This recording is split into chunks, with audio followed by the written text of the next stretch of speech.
Laura, why don't, as to sort of kick it off, you give the audience a sort of short summary of what's happening in Helsinki and Finland right now with regards to the pandemic and its impact on travel and tourism.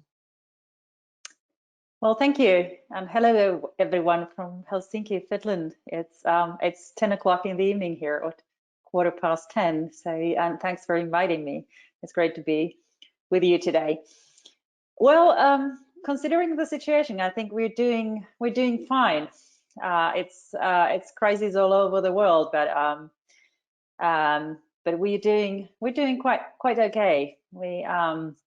The crisis hit Finland a bit later than the rest of Europe, so we've been warned what's coming, so to say. And by the way, at the time we have only about 250 deaths in the whole country, so that's very little. And we've had the lockdown.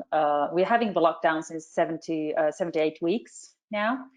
And just yesterday, the national government announced that they will start opening the society little by little. So schools start in 2 weeks. The restaurants will be opened the 1st of June. And I must say, I'm really proud of our national government. It's led by this young lady of 34 years old, and it's a coalition party of five parties, and all led by women, and they're doing fantastic work. So in these terrible times, I think I'm happy with the work they're doing. And when it comes to the other Nordic countries, Norway and Denmark have had a very similar kind of strategy than Finland, so they closed the societies down quite early. Sweden, however, they've taken a different path, a different strategy, and they've had a lot more open society throughout the weeks we've just had. So there's the total number of deaths is a lot higher there. There's actually been a lot of discussion, hasn't there, about the comparable sort of tracks of Sweden and Finland and Denmark, and I've learned things about the sort of cultural differences I wasn't even familiar with. Oh, yeah. So, Laura, do you want to share, in terms of what its immediate impact on Helsinki city marketing is, your team, your resources, and how you're sort of what you've got to deal with this crisis? Well, like every other DMO, all plans we had for this year, we had to review them and kind of like reconsider and redesign what we are up to and doing this year. But when it comes to the budget or subsidizes, this is something that we haven't had any cuts so far. So we are a company owned by the city completely. We get about 80% of our budget is funded by the city, by the local city government, but of course we work a lot with the local companies, and they are seeing some really difficult times, and it's kind of like how the city sees the situation at the moment is that when the companies are having bad times or difficult times, it's a public sector who needs to be investing even more to marketing and communications and branding, and this is what we're believing. And actually, as it says here now, in the future, we believe that the most pressing global challenges will be solved on the city level, and all DMOs need to be part also of the solution, not the problem. And this is how we approach. We're very kind of like connected to the city's tragedy. And then. I was just going to comment, Laura, Rahm Emanuel, the former mayor of Chicago, has just got a book out talking about how cities are going to, lead a lot of these, deal with a lot of these challenges in the world ahead. Yeah, and I think we kind of look at, as it says here, we position ourselves as a test bed for world's megacities. So this is a quite small city. We have about 650,000 people living in Helsinki, and the whole country has about 5.5 million inhabitants. And because it's quite compact and it's very very well educated people. There's a high quality of digital innovation here. So this is a good place to test out something and then scale it up in another city. And I believe that all destination marketing organizations should be in line with their city strategies. So they kind of like that they are actually making it alive in all of their activities as well. So you've been doing some extraordinary work in terms of connecting with your locals and telling the story of the artists, the creative talent you've got in Helsinki, both locally but also around the world. Do you want to share some of the projects you've been working on in that space? Oh yes, well, this virtual Helsinki May Day concert is my absolute favorite from the last weeks. It was a live concert that took place on virtual reality, on virtual Helsinki. It's a digital platform we've been building for about 2 years now, and it's based on the 3D modeling that the city has published as open data, and it's fully coded. So it's not based on 360 photos or Google Earth or something, but it's everything is fully coded. And we the 1st of May is always a big celebration here, and actually basically the city government was worried that people would go out on the streets and party, because that's what you do on 1st of May. You go to picnics and in the parks and so on. So we decided to use that digital platform as a tool to communicate with the locals and provide them with experiences that are so unique that they would stay at home. That's actually what happened. And it was hugely popular. We had some 700,000 people attending it live, and then later on, a streamed version, I think it went up to 1.5 million people, which is huge in the country of 5.5 million people. So it was really massive. And we also used this activity as a way to communicate the digital innovation we have here globally. So we work with several PR agencies, and one of the agencies in London was working on this. So just today came out news on Guardian, on Forbes, about telling how the destination is marketing itself in these times. And this is the way of kind of like why I'm telling the example is because it's combining the local and global reach at the same time. And I actually have a small video of the concert, which I'd like to show you next.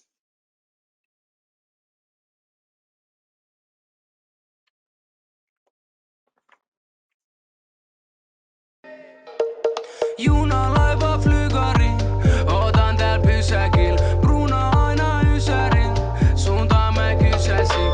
En näe eteen millään tie, muistuttaa pöllön silmää. Tääl on rämmittävää, onneks meil on Flindassa lämmittävää. Paska haisee ja banjot soi, joku vessassa vaikeroi. Moottori rupee lämpee, tääl tulee uus PMMP.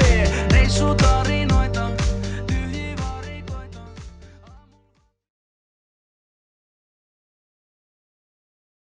So, Laura, my Finnish, I've got to brush up on my Finnish a bit, but what was that song about? It's to be honest with you, it's not my favorite band, but it's like hugely popular here.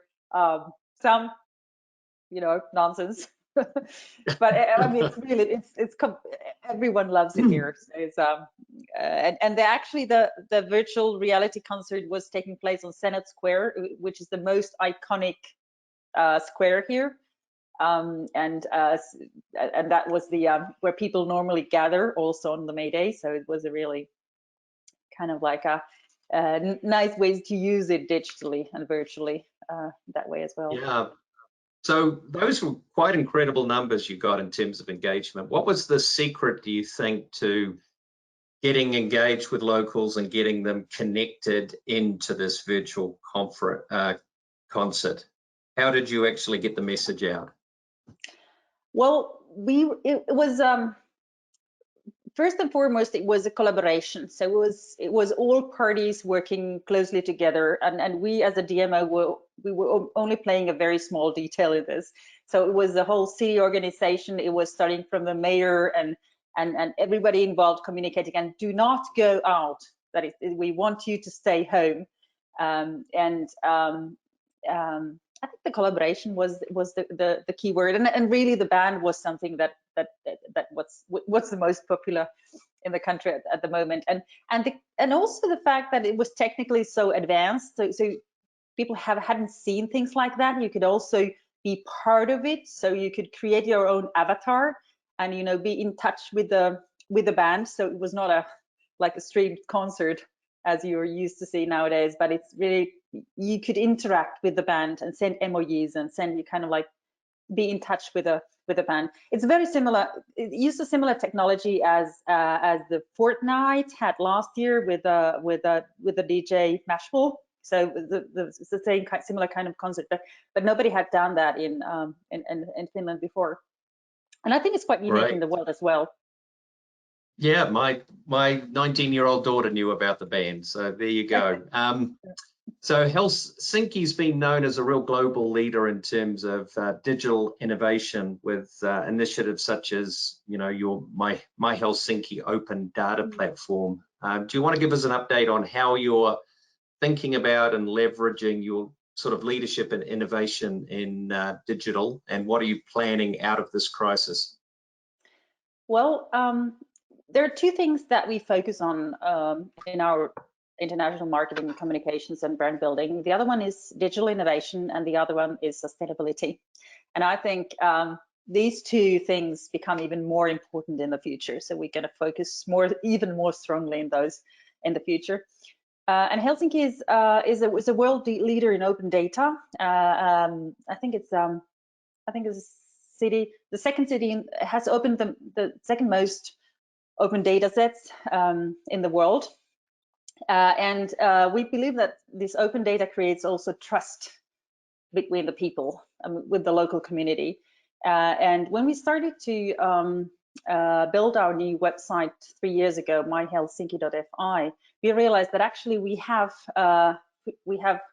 3 quite valuable data sets, which you will see in the next slide, on location data, event data, and activity data. So we built the My Helsinki site on these data sets, and we created an open API, My Helsinki open API. So we basically can provide for free for anybody to use the data that we own. And now this kind of like, I think it flips around the very basic idea of destination marketing, that we don't buy advertising space, but we provide the information about the destination for anybody who wants to use it. And this was I think this was this is still something that I'm extremely proud of, and this is exactly what, for instance, got the interest from the Tencent, from the Chinese tech giant, world's 8th biggest company. So they wanted to use Helsinki as a kind of like innovation platform to create WeChat My Helsinki mini program, which is a all-in-one service for Chinese visitors to get the information about the destination, and then also for transportation, and also to pay. So WeChat Pay is also included there. Everything in this one solution.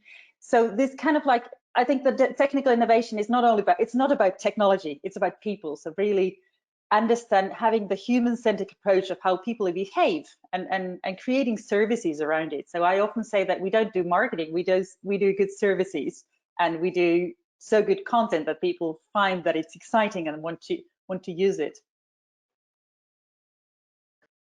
So the WeChat mini program, that was a real innovation. What's your thoughts about the Chinese market? Obviously, you're not sure when that's going to return. Is that going to be a big part of your medium to long-term future?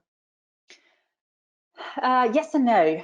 Well, I mean, the national air carrier Finnair has been focusing very much in the Chinese market, and that's why we've also been investing a lot in the Chinese market. But nobody knows when it's going to be open, and when and how.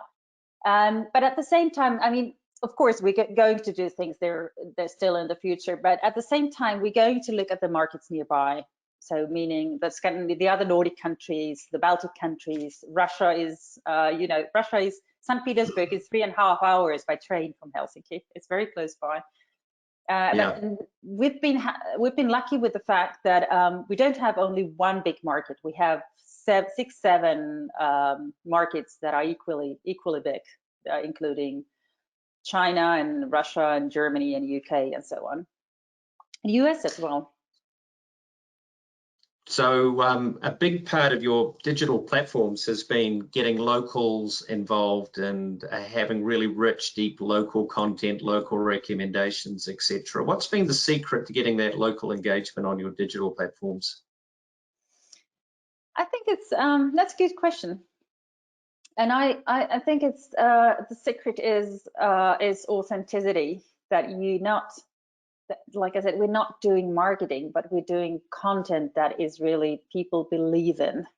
So we have about 150 content providers. I mean, people who do content for us for the My Helsinki website, and they are often people who have a passion for something. I mean, people who might be passionate about saunas, public saunas, or people who are passionate about, I don't know, Asian restaurants or whatever it be, and they share their favorite places and their favorite stories. So really about it's they have the passion for something and passion for the city, and finding those people it has been for us the key to secret.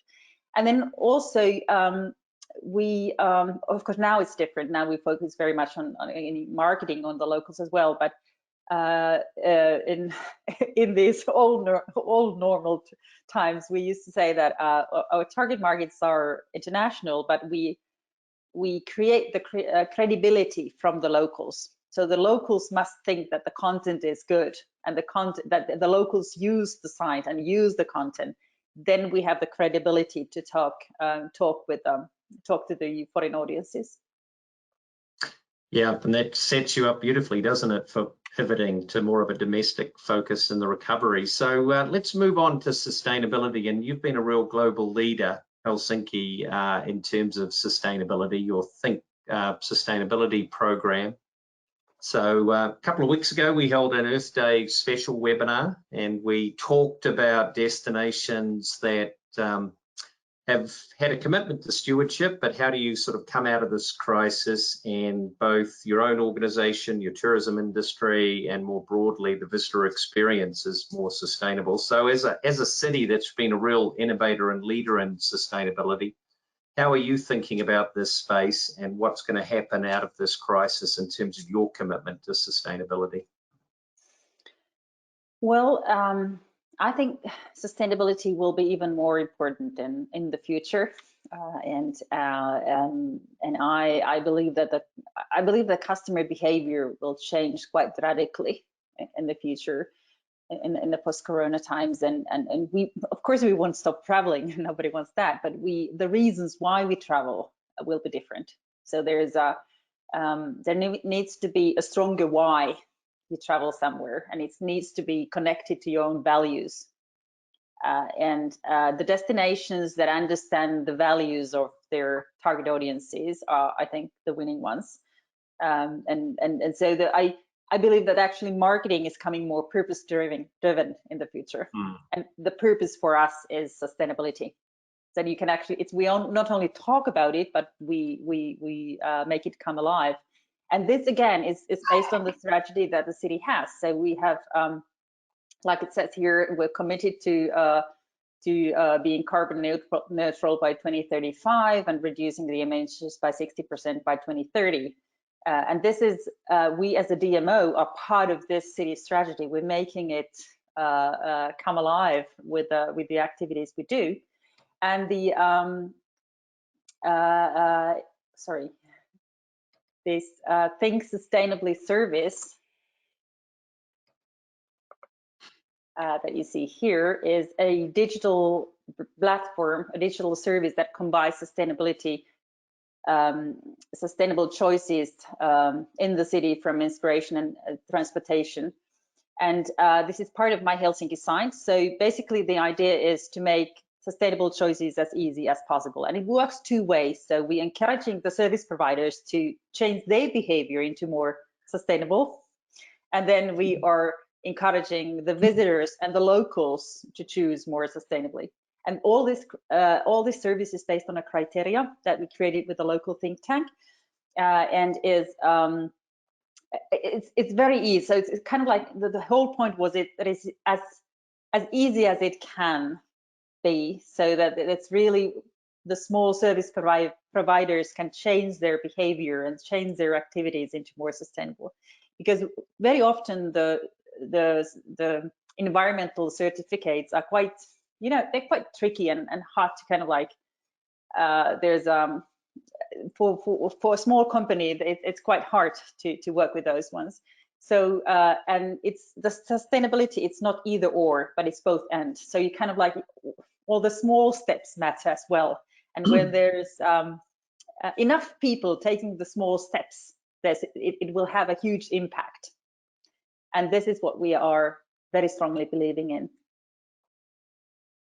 So coming out of this crisis, what's your thoughts, Laura, about, you know, businesses are obviously going to be in a very challenging place. They already are in a very challenging place. So in terms of keeping them committed to these principles of sustainability and investing in changes to their business, is that going to make this harder? And how do you think you're going to have to address that or communicate that in a different way? Well, I believe that,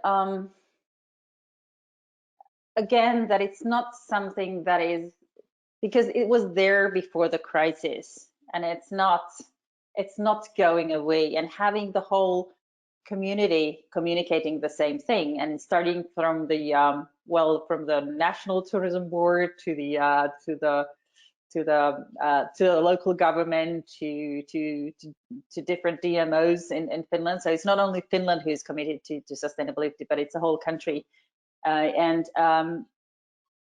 There again, the customer insight and the understanding of who really is your target group, but who are the ones who share the values that you have, becomes even more and more important.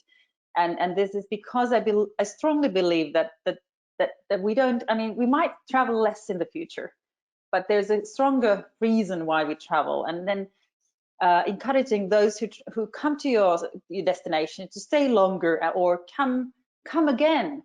I mean, this is something that destinations have not been paying enough attention to. That how do you make people come back? You always wanted to get new customers, but actually, should we focus on getting people come back to our destinations? Very good. And I'll just highlight a couple of resources related to our Earth Day webinar at the end. So what about thinking more broadly about Scandinavia, and are there any sort of standout examples amongst other Scandinavian destinations, Laura, that you could highlight in terms of what they're doing in response to the crisis? Yeah, I think when looking at the Nordic countries from further away, they all look very similar. I mean, they have, and that's true as well. But it's true and not. I mean, the societies are built up in a very similar way, and they share the values, and the societies are very similar. But at the same time, I think the capitals are very different. Stockholm has long been the capital of Scandinavia, as they call themselves. Oslo is very much up and coming, and Helsinki, well, definitely, I believe that it's up and coming. It's between the East and West, and has this kind of like Eastern and Western influences at the same time. And Copenhagen is my favorite city in the world. And I think all of these destinations that I mentioned they are actually all very committed to sustainability. In terms of visitor numbers, Copenhagen is the leading city, but still the crisis is hitting us all. And I would encourage actually to keep an eye on all the capitals, because you might have an idea that, like I said, the Nordic all the Nordics are the same, but if you follow the capitals, they're not that same at all. But there's a good innovation coming from all of those. Yes, yeah, there's really quite special and unique differences. So just in terms of some of the results and impacts you've seen from your Think Sustainability initiative, what sort of, you know, in terms of making this more real and meaningful, what are some of the things you'd highlight? Yeah, well, well, here you can see some results and impact from so far. So this is still very early in the with the new service. We launched it last year in August, but they're quite remarkable results already. So 90% of the companies who took part of this project said that they have taken actions towards sustainability. So this service and this criteria has made it easy for them to act more sustainably. So here again, we're not only talking about communicating it, but we actually, I think the actions are actually the most impactful marketing that I can think of.